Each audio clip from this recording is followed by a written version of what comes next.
살아계신 하나님 아버지, 3월 16일 주일 예배를 교회에서 가정에서 드리고 있습니다. 오늘 하나님의 말씀을 들을 때에 마음이 열리고 믿음의 귀가 열려서 우리 가슴에 잘 새겨지게 해주시고 또 믿음을 따라 순종하는 우리 모두 되도록 은혜를 허락해 주옵소서. 예수님의 이름으로 기도드립니다. 아멘. 우리 사랑하는 기쁨 가족 여러분, 지난 한 주간 동안 평안하셨습니까? 이 코로나19 상황 때문에 몇 주 동안 뵙지 못한 분도 계셔서 매우 서운한 마음이 들고 또 허전하기도 합니다. 이 코로나19 사태를 우리가 보내면서 우리들의 평범하고 또 자연스럽던 일상이 얼마나 소중했는지를 새삼 느끼고 있습니다. 만나서 악수하지도 못하고 또 마스크를 쓰지 않고는 외출하는 것도 어렵고 엘리베이터 안에서 기침하거나 재채기하면 죽을 죄라도 지은 것처럼 미안함이 엄습하는 그런 시대에 살고 있습니다. 여러분, 상황이 이렇다 보니까 얼굴과 얼굴을 맞대어 볼 수 있고 또 함께 모여서 찬송하고 예배드리고 말씀 나누고 식사하는 것이 우리의 삶에 얼마나 소중한 것인지를 느끼게 됩니다. 아마 여러분도 저와 비슷한 심정이라고 생각합니다. 오늘 우리 성도님들 중에는 가정에서 예배를 드리고 있을 텐데 그런 분들은 사진을 예배드리는 모습을 찍어서 우리 단체 카톡방에 올려주시면 좋겠습니다. 몸은 따로따로 떨어져 있지만 그럼 우리가 서로 하나라는 것을 그렇게 확인하면서 축복하는 그런 모습도 있었으면 좋겠습니다. 여러분, 지난 목요일에 세계보건기구에서는 이 코로나19를 팬데믹으로 선언을 했습니다. 저는 이번 사태를 겪으면서 우리 삶에 가까이 있는 이 자연이 얼마나 중요한지를 생각하게 됩니다. 2019년 시베리아에 탄저병이 생겨서 수많은 사람이 죽었습니다. 러시아 보건당국에서는 역학조사 결과를 발표했는데 그 주범으로 이상기온을 지목했습니다. 75년 전에 탄저병으로 수많은 술록들이 죽었는데 그 죽은 술록들이 얼음 땅 밑에 감춰져 있었습니다.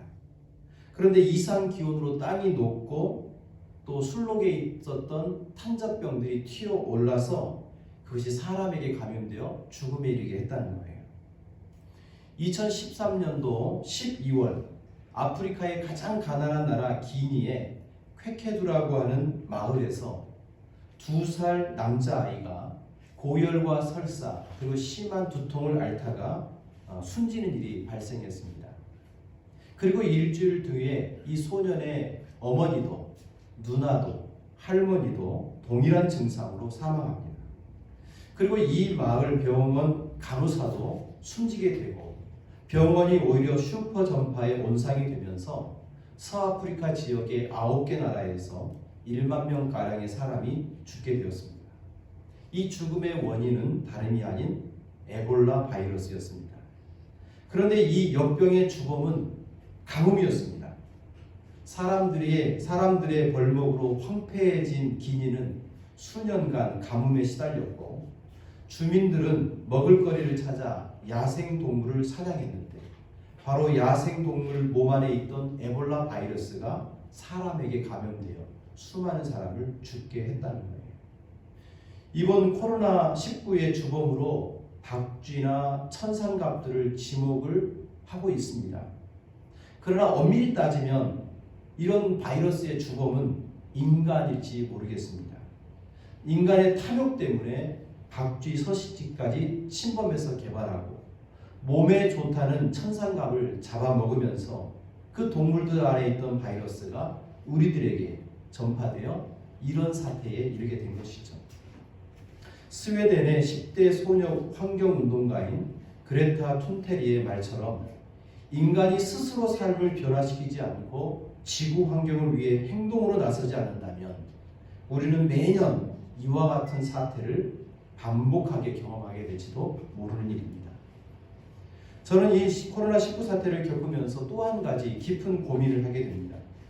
무엇보다도 저의 마음을 힘들게 하는 것은 이 한국 교회의 현재와 미래입니다. 어쩌면 한국 교회를 염려하기 전에 우리 교회의 생존 자체를 또 염려가 되기도 하죠. 여러분, 우리 한국 교회는 오래전부터서 신천지가 비성경적이고 반사회적인 행동을 하는 이단, 사이비로 규정했습니다.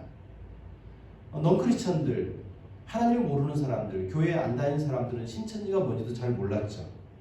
그런데 이번 코로나 사태 때문에 신천지의 정체가 온 국민 앞에 밝혀졌다는 것은 참으로 다행스러운 일입니다. 그러나 이런 일들 속에서 또 고민되는 것은, 정말로 고민하는 문제는 이 비그리스도인들, 하나님을 모르는 사람들이 교회나 신천지나 비슷하다라고 평가한다는 거예요. 여러분, 1995년에 일본에도 이 오음 진리교라고 하는 단체가 있었습니다. 근데 이 오음 진리교가 일본 정부를 무너뜨리고 자신들의 왕국을 세운다는 목적으로 도쿄 지하철에 치명적인 독가스를 살포합니다. 그것 때문에 13명의 사람이 죽고 6,300명의 사람이 부상을 당한 일이 생겼어요. 한 종교가 이 일본 전역을 충격으로 빠뜨린 거죠. 그런데 이 사건 때문에 일본 사회에 나타난 현상 중에 하나가 뭐냐면 종교는 우리에게 별로 중요하지 않다는 거예요. 오히려 종교를 혐오하는 사람이 더 많아지고 종교를 무관심하게 여기는 사람이 증가했다는 겁니다. 어쩌면 코로나19 사태가 이와 비슷한 사건을 만들어낼 수 있습니다. 때마침 지난 2월 27일에 기독교윤리실천운동본부라는 곳에서 우리 한국교회가 이 사회에 얼마나 영향을 끼치고 있는지에 대한 여론조사를 발표했습니다.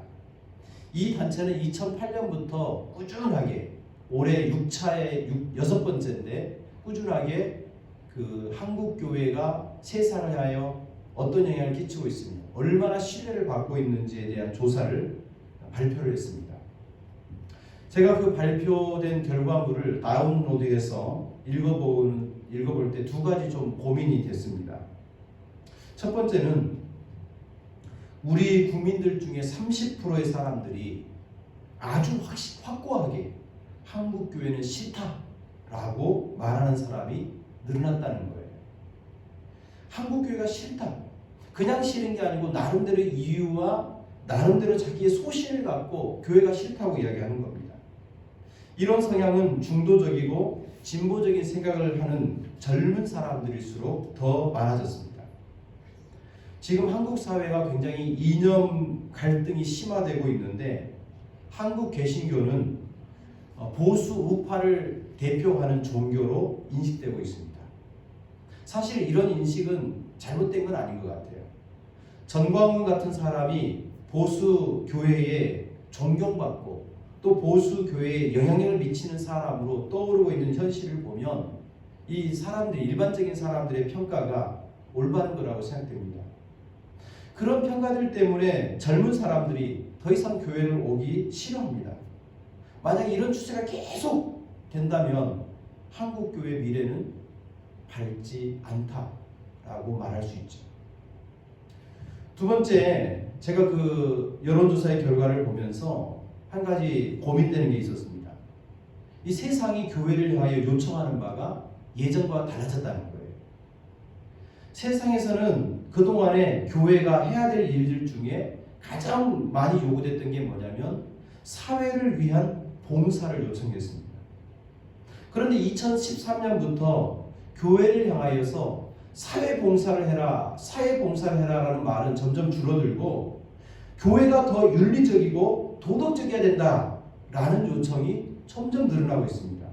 그리고 드디어 올해는 49.8%의 사람이 교회가 더 윤리적이고 도덕적이어야 한다라고 하는 요청을 하고 있어요. 이게 1위였습니다.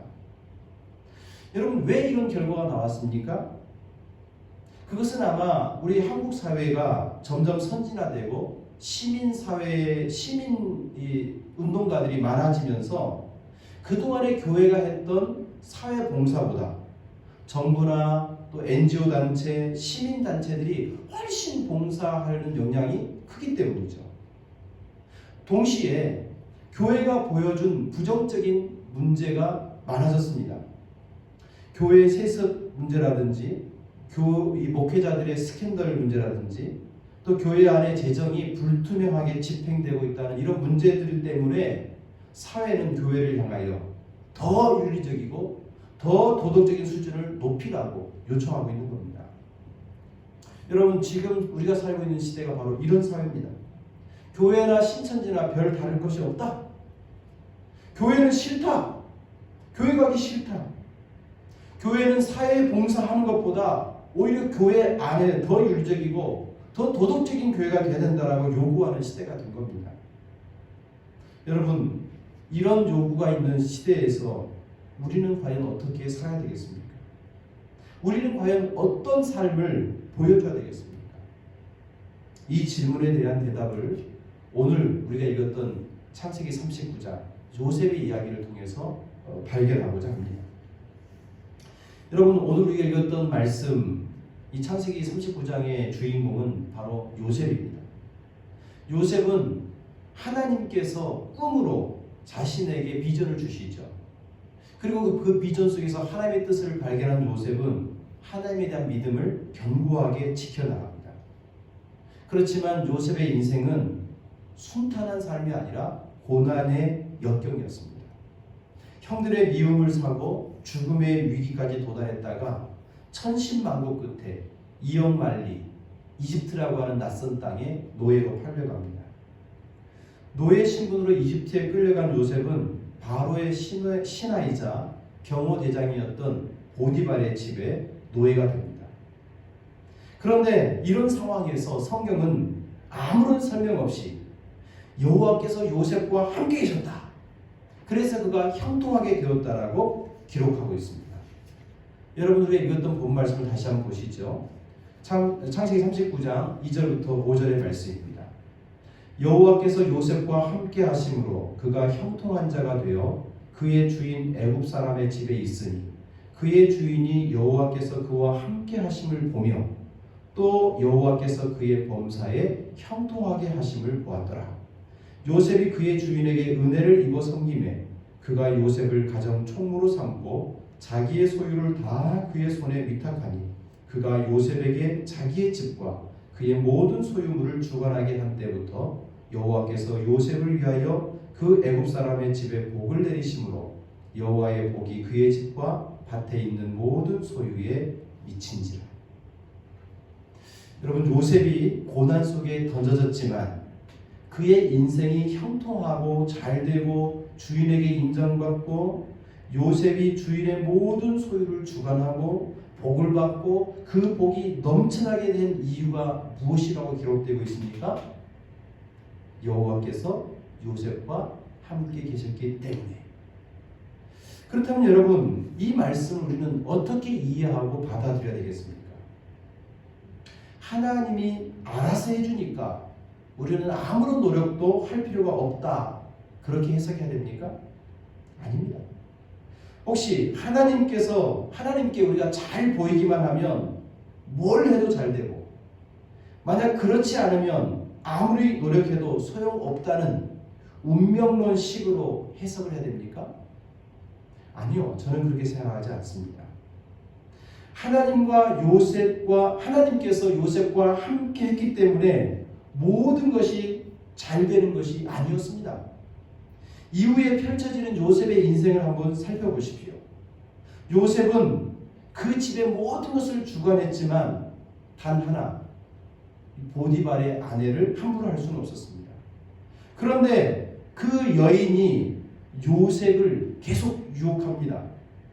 한 번이 아니라 두 번, 세 번 반복적으로 유혹합니다. 여러분, 외경 중에 하나인 신연서라는 것을 보면 보디발의 부인, 이 여인이 요셉을 1년 동안 유혹했다라고 기록하고 있습니다. 여러분, 9절 말씀 한번 보십시오. 이 집에는 나보다 큰 이가 없으며 주인이 아무것도 내게 금하지 아니하였어도 금한 것은 당신뿐이니 당신은 그의 아내입니다. 그런즉 내가 어찌 이 큰 악을 행하여 하나님께 죄를 지으리까? 여러분, 요셉이 하나님과 함께 했어요. 하나님이 요셉과 함께 해줬지만 요셉에게 평안한 삶이 아니라 유혹, 자칫 잘못하면 죽을 수 있는 위기도 찾아왔습니다. 그러나 요셉은 이런 유혹 앞에 과감하게 물리치죠. 여기서 우리는 요셉이 어떤 사람이었는지를 우리는 알 수가 있습니다. 요셉은 하나님 앞에서 자신의 양심을 지키고 간음하지 않겠다라고 하는, 그래서 하나님 앞에서 범죄하지 않겠다라고 굳게 결심한 사람이었습니다. 이것을 한마디로 말하면 요셉은 하나님 앞에서 살았다는 겁니다. 오늘날 많은 사람들은 자신의 이득을 위해서 하나님도 또 사람도 버리기도 합니다. 현실적인 이득을 위해서 양심을 포기합니다. 쾌락을 위해서 신앙도 내려놓을 수 있습니다. 그러나 요셉은 어떻습니까?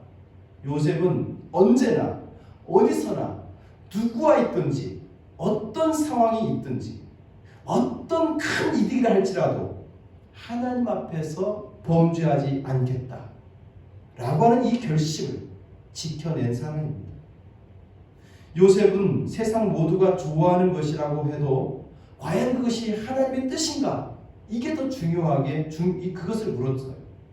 자신에게 닥친 고통 속에서도 하나님의 뜻이 무엇인가를 찾아내고 그 하나님의 뜻을 버리지 않겠다고 결심한 사람입니다. 바로 이게 요셉이었습니다. 그렇기 때문에 여호와께서 요셉의 인생을 형통하게 해준 거죠. 우리는 바로 이런 요셉과 같은 마음을, 요셉과 같은 믿음을 배워야 합니다. 하나님 앞에서 결코 범죄하지 않겠다라고 하는 결의, 모든 날, 모든 시간을 하나님 앞에서 살겠다라고 하는 호람대오의 정신을 우리가 배울 때 이 어두운 시대 속에서도 우리는 당당하게 살 수 있는 것입니다. 사랑하는 우리 기쁨 가족 여러분, 우리는 지금 예상치도 못했던 코로나19라고 하는 문제를 만났고 또 이런 문제 때문에 굉장히 힘들고 어려운 시간을 보내고 있습니다. 이건 개인과 가정을 넘어서 교회도 그렇고 한국교회도 마찬가지입니다.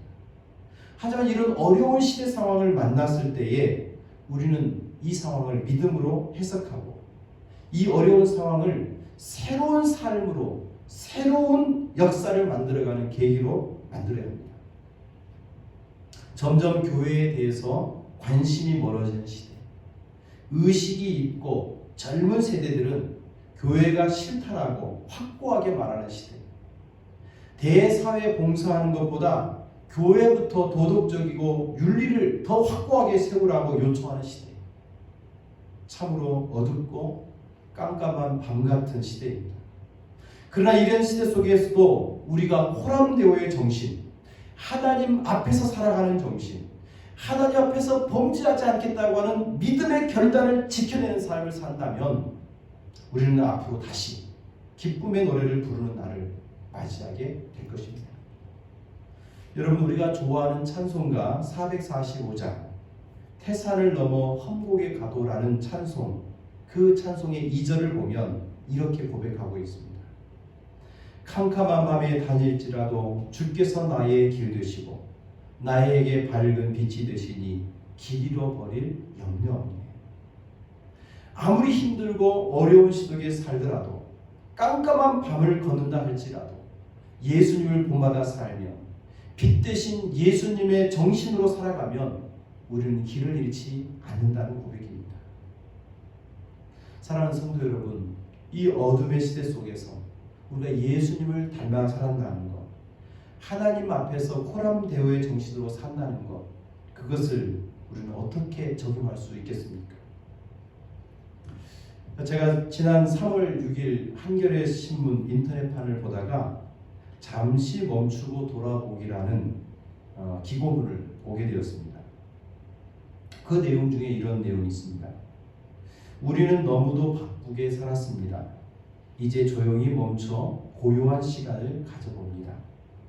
우리는 너무 혼자만 생각했습니다. 고통받고 아파하는 사람들을 생각해 봅니다. 우리는 너무 인간만 생각했습니다. 다른 생명과 자연, 미래를 생각해 봅니다. 우리는 너무 물질만 생각했습니다. 돈이 아니라 생명이 소중한 것임을 생각해 봅니다.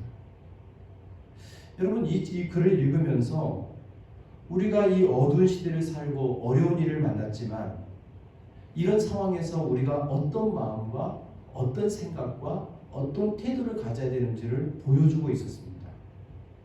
여러분, 어두운 시대에 예수님처럼 우리가 산다는 것, 어두운 시대에 하나님 앞에서 살기 위해서 우리가 반드시 해야 될 문제들을 오늘 이 글이 보여주고 있습니다.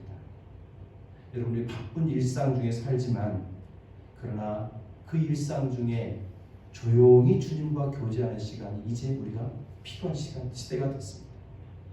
나만을 위해서 살아가는 시대가 아니라 이제는 내 이웃과 특별히 아프고 힘든 사람들을 생각함이 필요합니다.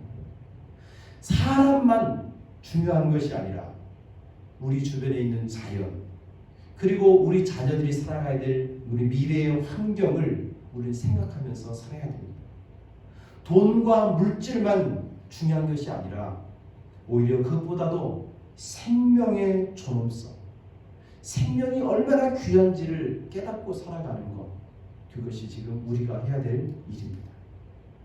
여러분, 우리 다 함께 요셉처럼 하나님 앞에서 범죄하지 않겠나? 어떤 상황, 어떤 형편에 있더라도 하나님이 나를 지켜보고 있다고 하는 호남대오의 정신으로 삶을 살아갑시다. 그리고 바쁜 일상 속에서도 하나님 앞에 고요히 무릎을 꿇고 기도합시다.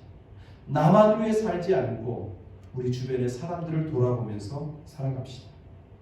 그리고 우리의 자연도 또 우리 후손들이 함께 살아가야 될 환경도 귀하게 여기면서 살아갑시다. 돈보다도 생명의 존엄성을 기억하며 살아갑시다. 그렇게 삶을 산다면 우리는 이 세상에서 다시금 빛이 될 것이고 이 시대의 또 다른 사람들이 교회가 우리의 희망이라고 말해줄 것이고 교회를 멀리했던 사람이 다시금 교회 안으로 돌아오게 될 것입니다.